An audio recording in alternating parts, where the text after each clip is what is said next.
Hey, good day everyone, this is Blue95 and welcome back to some showdown battles where we will have a new sand team. And in OU I have tried some different sand teams out actually, and I firstly wanted to try Lucario, but then I couldn't really build a good team around that, even though it's my favorite Pokemon. And then I tried Stoutland, but I couldn't think of a set to use with Stoutland, and I wanted a sweeper and not a revenge killer with a choice band. So I thought, well, why not try out Sandslash, the only Sand Rush guy we have left with a Swords Dance after Excadrill got banned to OU.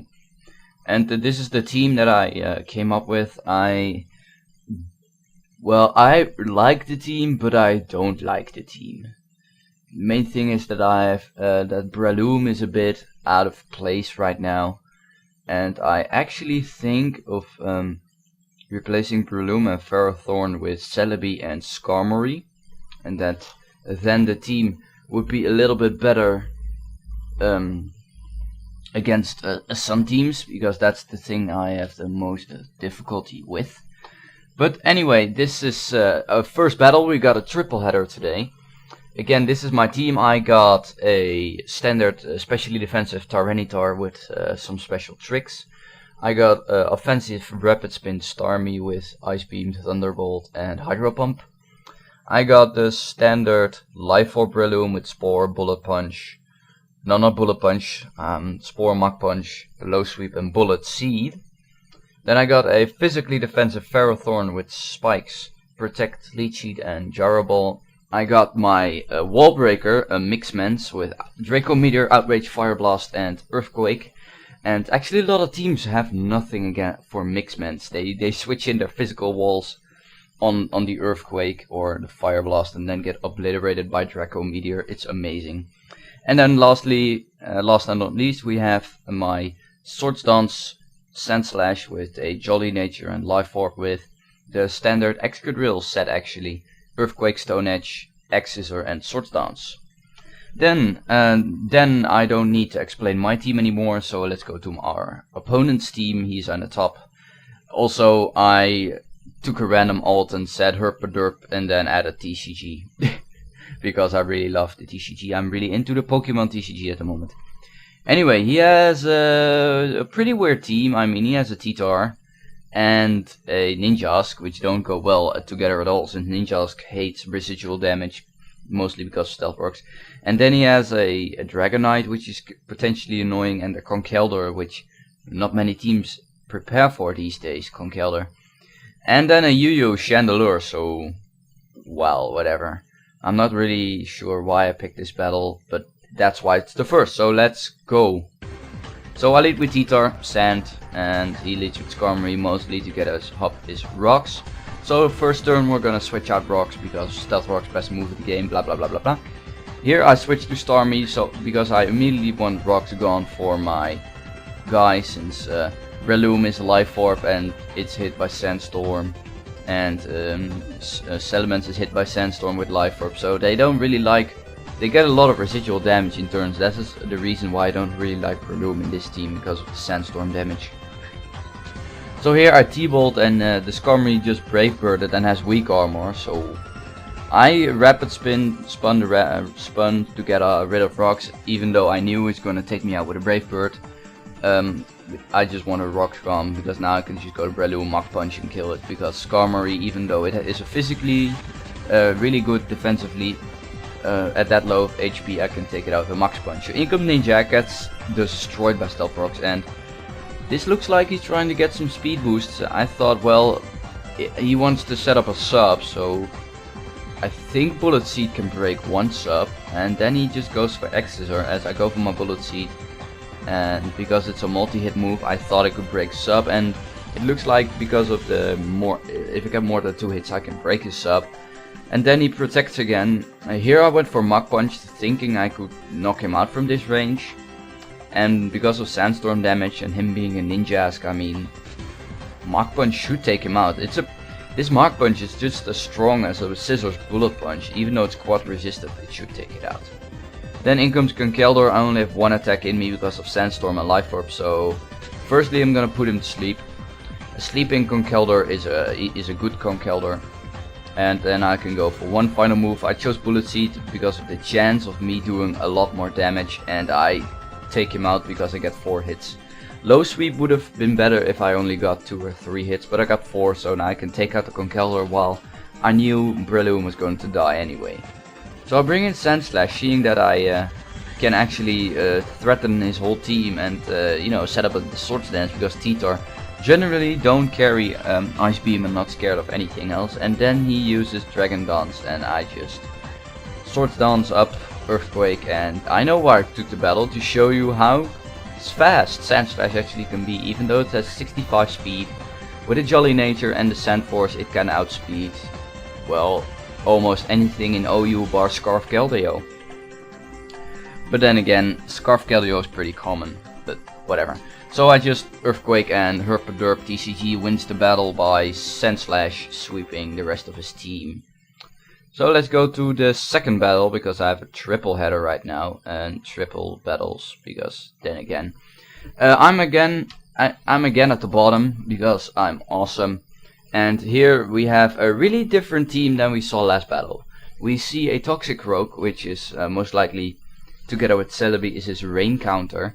And the Toxic Rogue isn't particularly dealt well by my team, but if I have to sand up, Sandslash can take a hit and to take it down with Earthquake, since Sandslash actually has some really good physical bulk. And other than that, I don't really have anything for Toxic Rogue. That's why I wanted Skarmory and then Celebi, because then I got Breloom covered and Toxic Rogue covered, and I think the team would be better overall. Even though I have nothing for Rain.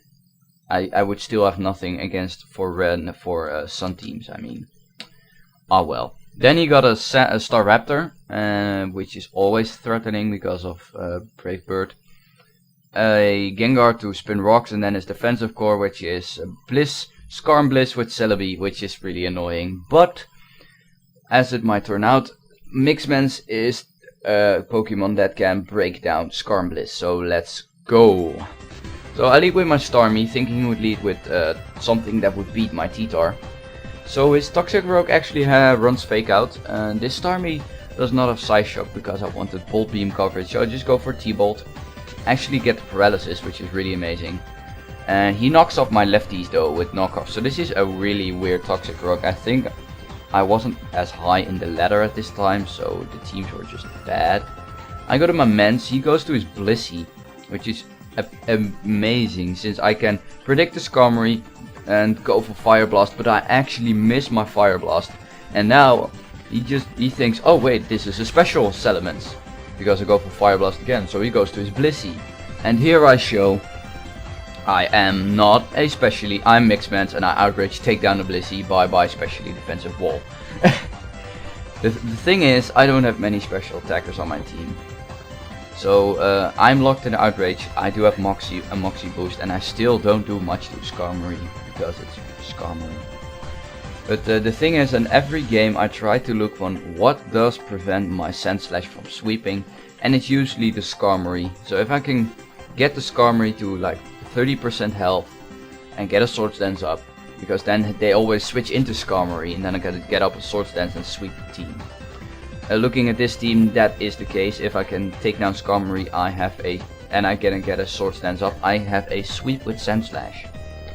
So this was some T-Bolt shenanigans I just did with Skarm. I didn't really pay attention, but in the end I forced it out to his Celebi, and I have to switch out, of course, because Celebi is my mortal enemy. But a good thing Titar can take it on, even if it tries to obliterate me with a Leaf Storm. I did not see that coming. I was thinking specially defensive, and then he pulls out the Leech Seed, which was really weird. So this is some sort of Leech Seed, Leaf Storms stall Celebi, and I don't really know. I was scared of the HP Fire, but then I saw Substitute. So this is Subseed with Leaf Storm, and I was like, wait, can it even touch Ferrothorn? Because he has Recover, Substitute, Leech Seed, and Leaf Storm. And then I figured, oh wow, he can't do anything against Ferrothorn. I'm gonna sit here all day, put down my entry hazards right now. So I'm gonna set up my spikes. and Toxic Rogue is gonna come in. He does get the Parax. I did want to leech seed him, as I should have went for Gyro Ball right there, as he could have subbed. But he was paralyzed, so I thought maybe I would outspeed, but then again Ferrothorn is a slow piece of crap. And then the Drain Punch doesn't do much because I'm physically defensive, and that's mostly likely why I stayed in to put the Leech Seed on, and then I can protect Leech Seed, stall him. He tries to go for knockoff, which is a weird move since he's dying, and I actually got all my hazards up right now, so that's one thing Sandslash needs to sweep. He needs some hazards, so spikes, rocks, and then go. And then I just go to Starmie to predict the easy Drain Punch, and I can get some health back with Leech Seed, and I can just take him down with a T-Bolt in case he wants to switch to something. I should have gone for Ice Beam, predicting the possible Celebi, but then again, look at this damage from entry hazards. That's a solid 37%. Here I know, well, he can't do anything to a grass type, even though he has Leaf Storm, so I'm gonna just go to Breloom and try to put him to sleep, but then again I forgot Substitute, and I cannot really break the Substitute with Breloom. Then I would be just killing myself because of residual damage, and him running Recover. Here I do try to break the sub with Bullet Seed, and I need 3 hits to break the sub, so even though I got 5 hits, I only got a small amount of damage in. So I immediately know that I don't want to be in this stall fest. So I just go to Ferrothorn, take a Leaf Storm, whatever. Actually, I think the best way to go with this team is to change Breloom into a Heatran, now that I think about it. Anyway, I get a crit on Gyro Ball, which is, well, that's always great. It can speed up the process, I can force him out. Here I think I went for no, I went for Gyro Ball here. Some turn I'm going to predict a switch and Leech Seed him, because I cannot win the Gyro Ball fest. Here I Leech Seeded predicting a switch. He actually recovers off more than I can do with one Gyro Ball. And here he does switch into a Skarmory when I Gyro Balled again. And now I know the Skarmory can get off a Roost, but I do know that I can Leech Seed it to prevent Sturdy from ever coming intact. I mean, look at all these residual damage. We got Stealth Rocks, we got Spikes, and then Leech Seed. Here I go to T-Tar to take the possible Brave Bird or something. And it might look weird. I mean, if I go to T-Tar, what am I going to do to Skarmory? Yeah, I'm gonna burn it with a Fire Blast. He said he didn't see it coming, but come on, if you switch a T-Tar into a Skarmory, if you switch it into it, then the Fire Blast is so obvious. But then again, nothing of his team wants to take a Fire Blast, and he switches in Celebi on the Fire Blast. I have no idea why. He sexes Celebi that way, so it would have been a stall war anyway. Then in comes Gengar. I know I could possibly take one Focus Blast, so I go for Pursuit. And then he goes for Substitute. He might be sub-disable, but I didn't think of it at the time. I should have gone for Stone Edge. But he disables my Pursuit as I went for it, so I kind of missed a move. Here you would think he wants to sub again, right? But he goes for Thunderbolt as I went for Stone Edge and take out the Gengar. I don't really know. I think I took this battle because I wanted to think, well, it was closer than it looked, but I want to show, mainly just to show the team, so you can all think about what I could improve for the team, since this team needs improvement, as I barely managed to beat the Sun team with a lot of trouble. Starmie was MVP there. So Brave Bird's gonna do a shit ton, but the recoil is actually gonna finish off the Staraptor. Because of Stealth Rock, Sandstorm, Brave Bird recoil damage, and Iron Barbs, it's gonna just die after 2 Brave Birds, and Skarmory dies because of Stealth Rocks. So yes, Sandslash didn't really do much, but whatever. And that's gonna be battle number 2. Here comes battle number 3, which was by far the best battle. And I'm on the top this time, and people, there has been a guy on the showdown ladder who got really high up, RMT'd it, and got a lot of likes, and well, there we go. I'm in the middle low ladder, and looky there, this is his RMT. So that means that I knew the team but I never looked at the RMT, so I didn't really know the sets.